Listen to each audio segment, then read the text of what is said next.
I'm Steve Dwyer, founder of Edify Hub.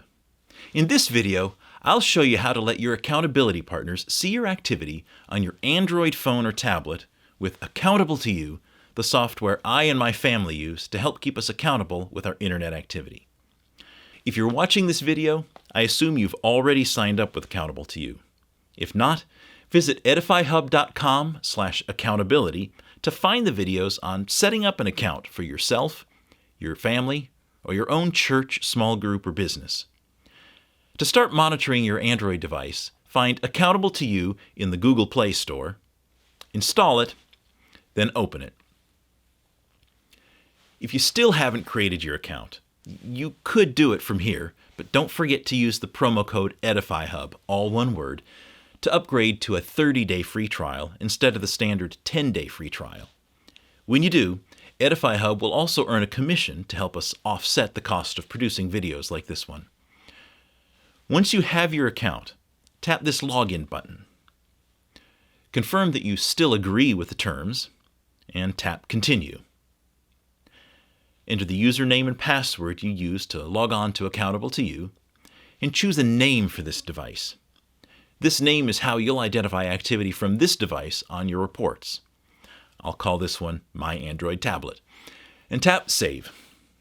If you signed in as the administrator of a family account, you may also be asked to select which family member should be associated with activity on this phone or tablet. Accountable to You needs a couple of permissions granted to let it actually monitor and report the activity on this device. First, tap Activate the Admin app to go to the right place in Settings. Then tap Activate this device administrator to let it report this device's activity. Next, tap Enable Accessibility to go to the right place in Settings. Then tap Accountable to You and turn on its ability to read what's happening on the apps on this device. Tap OK to confirm.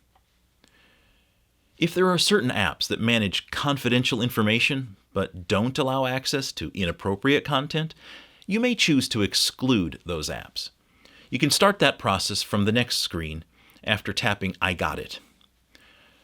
Tap Settings and enter your password to confirm that it's really you changing the settings. Then tap App Exclusion List. This list shows all of the apps on your device, including some normally hidden system apps. I tend to scroll past the ones I don't know. Check the box next to the apps you want to exclude from monitoring, for example, a password manager. When you're done, tap Close. Your accountability partners will be notified with a list of apps that you excluded, so it's not a way to create a back door for accountability. Now, maybe internet and app activity aren't the only areas where you're looking for accountability. If certain physical locations pose a temptation, you can also have Accountable to You report your GPS location. To do this, check the box for Send Location Data and accept the verification prompts.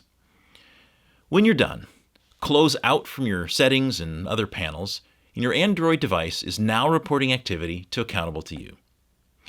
If you need to install Accountable to You on other devices, visit edifyhub.com/accountability/install to find other installation videos. If you're ready to set up your accountability partners, visit edifyhub.com/accountability/partners. And if you want to see what the accountability reports look like, visit edifyhub.com/accountability/reports.